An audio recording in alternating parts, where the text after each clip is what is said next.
starting a Waldorf co-op, what makes that different than, say, just a regular co-op, how you can get one going in your area, sort of what people to attract, etc. So the first thing that I would do if you were considering having a co-op is first examine sort of where you are. Is there an existing co-op near you?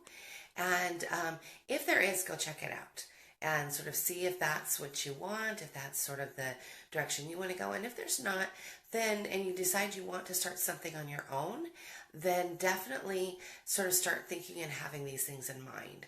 So first of all, what makes a Waldorf co-op different than another co-op? And that's really just that you're attracting families that are Waldorf friendly. So right off the bat, hopefully they're lower media. And so you don't have that to contend with when it comes to kids play. So there's that. They generally think a little bit differently. So you're not going to be fighting with the 5-year-old Susie knows how to read major chapter books. And you're not going to contend with those sorts of things and struggles with other parents. And there's not going to hopefully be some of the competition that can tend to go on with other more mainstream homeschooling co-ops. And that's not always the case. I've seen it the case in one area and then not in another area. So I think it's just sort of about being very mindful about Steiner's thoughts on education and bringing families together that are of the same. And that might mean that you're pulling families into Waldorf that have never thought about Waldorf education before. And that's okay. And that's how a lot of families find out about Waldorf is, sort of through a co-op situation. So once you sort of have in your head, yeah, this is what I want this Waldorf co-op, then you should start thinking about what kind of Waldorf co-op do you want. So cooperative or co-op means that everybody helps.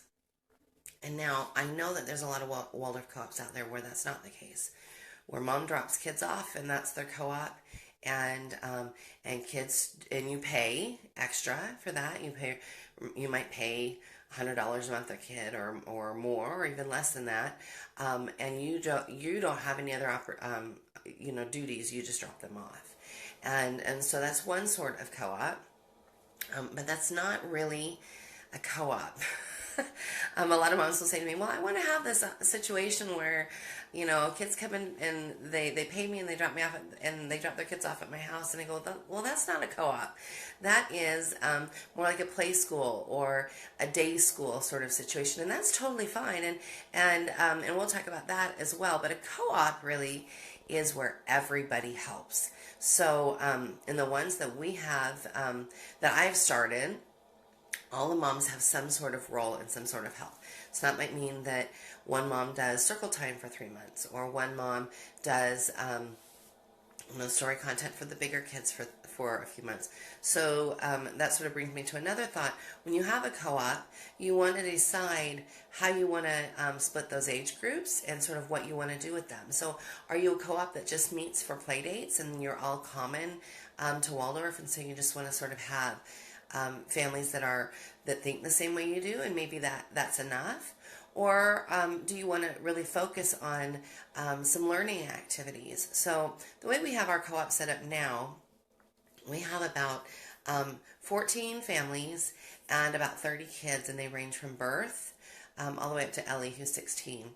And so we have kids all in between there, and we have our co-op split 0 to 4, 5 and 6, 7 and 8, and then 9 plus. And the reason why we did that is because there's definitely things that are just unique to the 0 to 4s, so very early childhood, and then things that are just unique to that kindergarten set, just unique to 1st and 2nd grade, and then you have a lot more latitude when they're over 9, and you can get into a lot more concepts, and it's not, you won't be putting them in their head so much.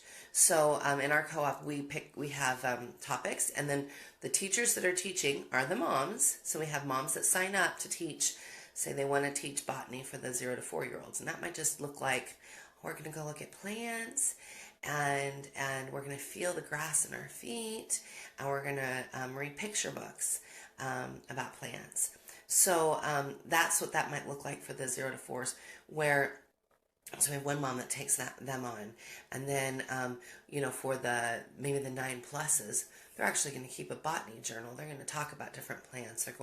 So that will, if you've got a child in 5th grade that year, that will really help you. If you don't have a child in 5th grade, is that going to hinder? And it's not going to hinder. So we're doing botany for a couple of months in our co-op.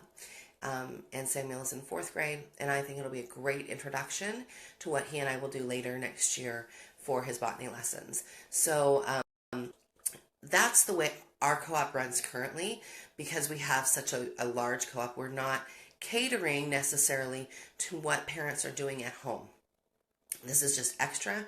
We tend to keep it a little science related for the parents that are part of a charter and sort of need a science requirement, so they can just mark that off for that. So we've done botany, and we've done the ocean, and we've done water conservation, and all of it's done within the appropriate parameters for that age group. And so definitely for the really littles, it's just all stories, and it's age appropriate stories. And then it changes as they get older. Now, say you've got a group of moms, 3 moms, and you're all doing 4th grade, and you want to be able to replace main lesson time.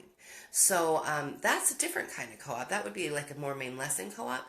And in that case, I would recommend that you're all following the same curriculum, and then you all do your school planning together, so that you can, or at least have a planning meeting together, so that you can at least say, all right, well, Johnny, Susie, and Barb are all going to be on this lesson on Tuesday. So that way when you come to Tuesday, the mom that's teaching that day, it replaces one of your main lessons that way.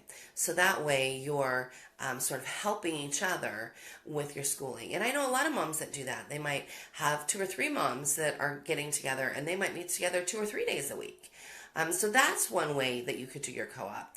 Another way would be to just have it be sort of enrichment activities. We've had a handwork co-op before when we lived in Idaho. So we just did handwork for 2 hours.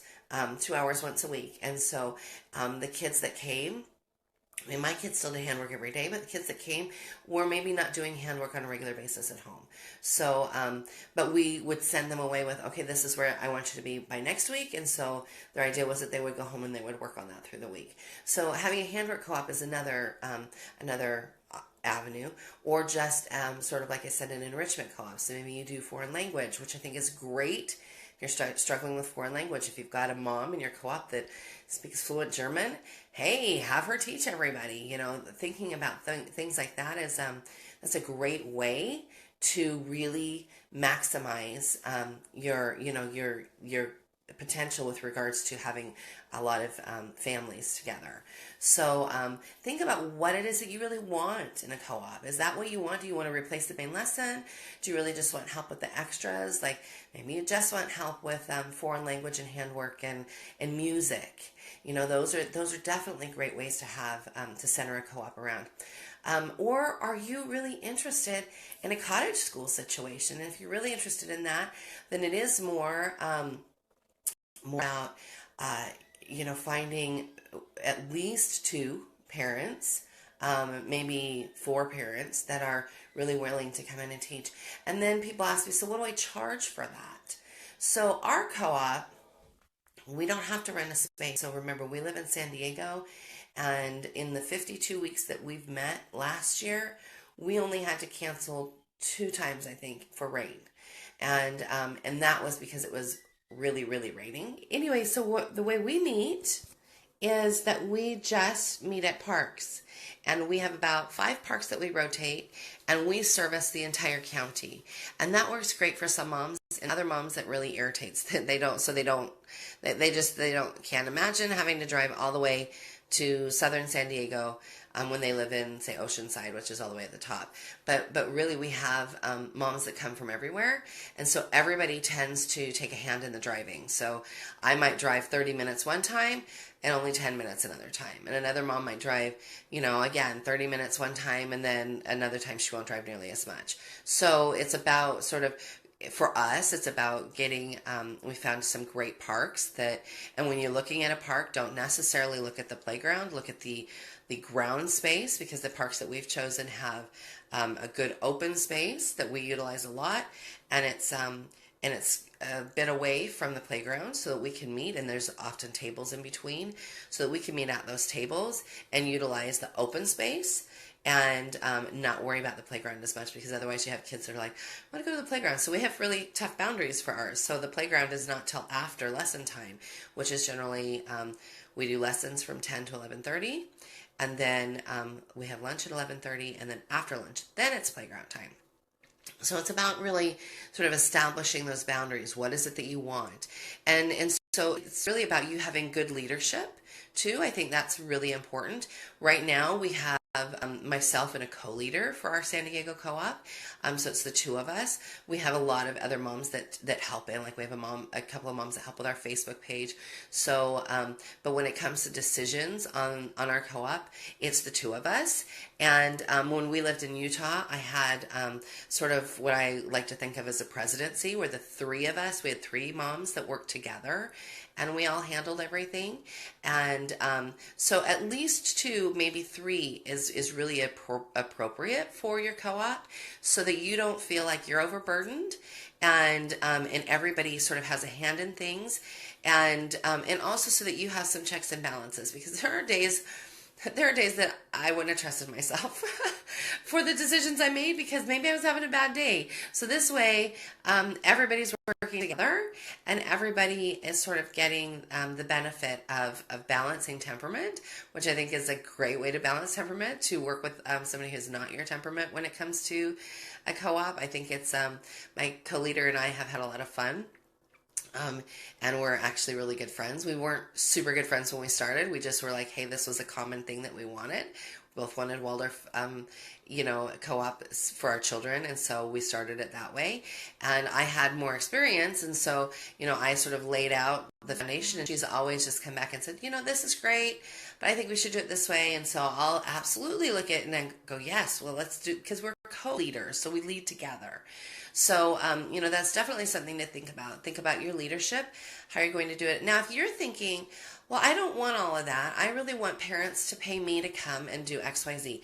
That is a great option, but that's not a co-op. That is, again, it's a lesson day, and I would absolutely call it that. If you're amazing at wet-on-wet watercolor, then you talk to those families in your area and you set something up like that, and you have them come to you and you charge them for that. If you are amazing at the Waldorf way of teaching music, or you want to have a handwork co-op, absolutely tailor it to what your needs are and what you think the community needs are. So really looking at it from that perspective helps. And so again, I can't remember before I had my mishap if I said, so our co-op, because we meet all over San Diego, we charge $25 a month per family, and that covers the field trips that we go on, and that covers and you might ask, what field trips do you go on? So like we did water conservation in the month of January. And so we went to a water treatment plant. Now that one we didn't have to pay for, but then this month we went to a water conservation garden, so that blended our botany and our water conservation together, and that cost us $10 per child. So sometimes that money might sit in there for a month, and sometimes it gets utilized for a field trip. It also covers painting supplies when we paint together, modeling supplies when we model together, those sorts of things. We're about to start really doing handwork much deeper, and so because that $25 just won't be able to cover that, we're going to have each family pay depending on where their children are, as far as, like we might only need knitting needles and regular yarn for first and second grader, while the older kids might need something more. So we'll be planning all of that out, and have all of that will be different in addition to the $25 a month. So $25 a month per family is not a lot of money, but again, we don't have to rent a space, and it keeps us afloat. And so that's sort of what the sweet spot was that we found for everybody. And there are months that we go, oh, we don't have enough to go and do X, Y, and Z. Like last year we went to the zoo and we didn't have enough to cover everybody, and so we just said, Okay, so we have enough to cover the kids. Moms, you've got to pay your way in, and it's a discount or whatever. So we definitely are able to have options that way. If you're having a main lesson co-op, maybe you're hiring a teacher, and I know a lot of people do that. If you're hiring a teacher to come in, again, it's not necessarily co-op because you're not all teaching together, but if you're hiring a teacher to come in, it's more like a main lesson day. And so you've got people that are coming in to teach, and that's a great option if you've got Waldorf teachers in your area that can come in and teach.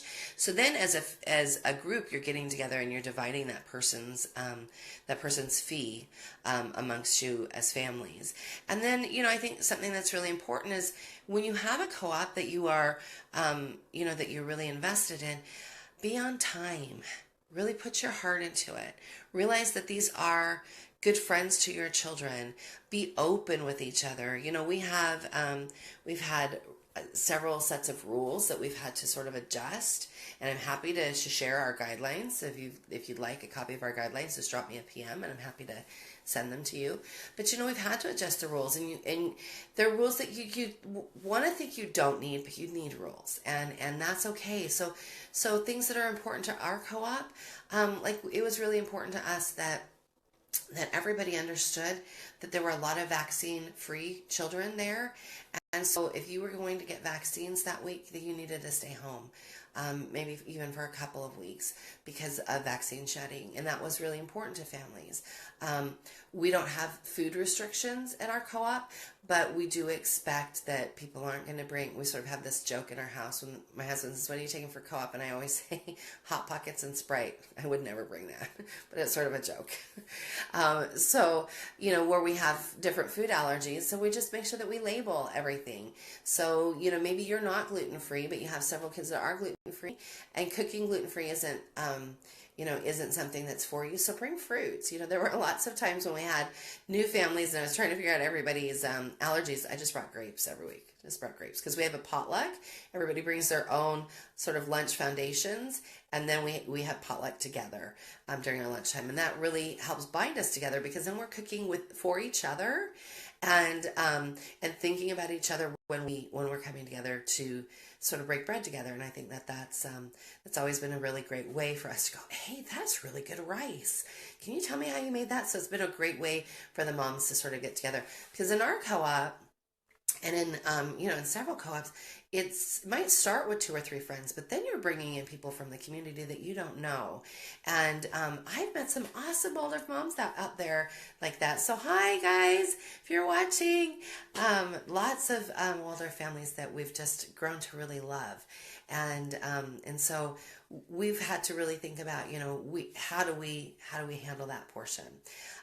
Other things in the rules where we've had to really make sure that if there's any conflict, that we are talking as co-leaders, like that people bring it to us, and that we then discuss it together and figure out how to deal with it, and that that conflict be handled in a very nonviolent communication way, and we've done pretty well so far. We've only we've been together for 2 years, and we've had a couple of little skirmishes here and there, but nothing that wasn't able to be handled. And you have to handle it with kid gloves when you're dealing with somebody's kids. So might have to say, there's an issue with Johnny. He seems to really be biting people or pushing people away or being mean to the girls, or so it's really hard. But when all of the parents, because this is another rule that we have, that everybody has to hold the space for their children. And if they're not going to hold the space for their children, they need to sort of say, hey, Judy, do you mind holding the space for Johnny while I run to the bathroom? That kind of thing. So that we are all on it. And so my co-leader and I don't have a problem saying, hey, need everybody to hold the space for their kids. Things are getting kind of out of hand. We've had a couple of instances where expectations weren't set. Like there was a field trip once where there was a water feature that was not intended for the children to be in. And my co-leader and I didn't even think about it before we went. So we didn't set up the expectation, and all of the kids, well, not all of them, but a lot of the kids were in the water, including one of mine, and she knew better, but it was like peer pressure. So peer pressure can happen like everywhere, right? They get really enthused and really excited. So, but if we had laid the expectation down that, hey, there's a water feature here and nobody's getting in it, then it would have been different. Then the moms would have been like, oh, that's not okay. I guess we need to keep our kids out of that. So it's about, when you're a leader, sort of knowing what's going on, knowing where you're going, getting as much information as you can. And then if you get someplace on a field trip and hey, you're surprised by surprise water feature, then you can come together as families when you come together for your gathering or your circle before everybody disperses and say, do you see that water feature over there? We're going to stay out of it. Now, part of that too is, and we sort of have this set up in our co-op, I want my children to feel comfortable going to all of the co-op moms, and I want their children to feel comfortable coming to me. So the moms know that I'm going to address their child. I'm not going to discipline anybody, but I might say, hey, let's rethink that. Let's not be throwing those pine cones. That's different than, you need to be punished for throwing those pine cones. Totally different. And so sort of knowing the difference is really important. But I have definitely said before, honey, if you're not willing to stop throwing those pine cones, maybe you need to take my hand and let's go see your mom. And that usually gets them, oh, wait, this lady's going to take me to see my mom. Forget it. I'm done. That usually stops kids. And then the more you get to know kids, the more you can really have built a rapport with them. Because usually when kids know you and know that they can come to you, and also that you're going to be holding the space for them, they're extremely respectful. And so you might have those situations that come up. You might need to talk to a mom. So when I've had to say something like that, then I might say, Kimberly, I just got into it with Leo, and Kimberly is my co-leader, and she and I are good friends. And Leo is her little boy that's just about the same age as Soraya, and they sort of have this love-hate old married couple relationship. And so I might have to say, I just got into it with Leo. He and I were having a disagreement. I'm just coming to you to let you know. So we're open and honest with each other as mothers. And I think that's incredibly important when you're working with other people's children, that you are open and honest with the mom. If there's any kind of interaction that the child can then in the car on the way home go, Miss Melissa was so mean to me today. And I want Kimberly to be able to say, well, Melissa and I talked about that, and she said that you were X, Y, and Z. So you want to make sure that you have that rapport with those families, and that, and in order to do that, oh, moms, you got to be like really good on your inner work, because, just because they're Waldorf minded doesn't mean that they think the same way you do. And that might be a common thread. The curriculum might be a common thread, but that doesn't mean that all Waldorf families are the same. Most of them are very different. And so it's about really figuring that sweet spot out. Other rules that we have, we want to start on time. And so we'll tell moms, if you arrive and we're already starting our circle, then we're not stopping for you. Your job is to find a quiet opportunity to slip in, not to be disruptive, but to slip in. And that really helps a lot of moms to work to be on time. So those are the biggest rules that I can think of offhand. Like I said, I'm happy to send you our guidelines. So if that's something that you'd like, please drop me a PM and I will send those to you. Other co-ops, I was trying to think if there are other situations. If you wanted to start, if you were a family that wanted a co-op that will eventually become a school, that's kind of a different situation. You want to, and I've worked in a couple of situations where it became a school right away, and it was more like a cottage school where some of the moms helped to teach the classes. But if you're really wanting to become a Waldorf school someday, there's a lot of information from OSNA, if you're in part of North America, from OSNA on how to sort of go about that. So I would definitely contact them if that's something that you're wanting, and just say, hey, this is what I want. What needs to be in place? And really what you need, you got to start with a co-op. You have a base of really interested families, and then you sort of build from there. So I hope this has been helpful today. Somebody says, do you have any advice for preparing for legal issues? Someone gets hurt. So on private property. So first of all, we are all at parks. So I said that. We talk about all of the moms holding the space. We have had situations where we've had kids. Like there was a little boy who he's completely sweet and he's getting so much better. He bit another little girl, But the parents, if the parents are on it and the parents are holding the space, stuff like that's not going to happen. At least not a lot. When it comes to somebody getting hurt on somebody else's property, then I would absolutely make sure that your renters or your homeowner's insurance is up to date. And I would make sure that you have it within your guidelines to let the parents know, hey, I'm not covering for this, so you got to watch your kid. And I have very rarely had to be in somebody's face about, hey, I really need you to go pay attention to your child. And so very rarely, like I could count maybe twice, and not necessarily in the co-op that I'm working in right now. So, really being able to be open and honest, I think is super helpful. And again, holding the space is what it takes. And of course, accidents happen, but when moms know that it's an accident, then it's not something that's malicious, and we've never had a problem. I've been running this co-op for 2 years, and I've run several co-ops in the past. I've never had an issue because I make sure the moms communicate. And so, just work on communication, and that really should take care of, I would say, 100% of your issues. So, anyways, okay, I'm going to close up now, and I think somebody needs the laundry room back. Hope you all have a great day. Bye now.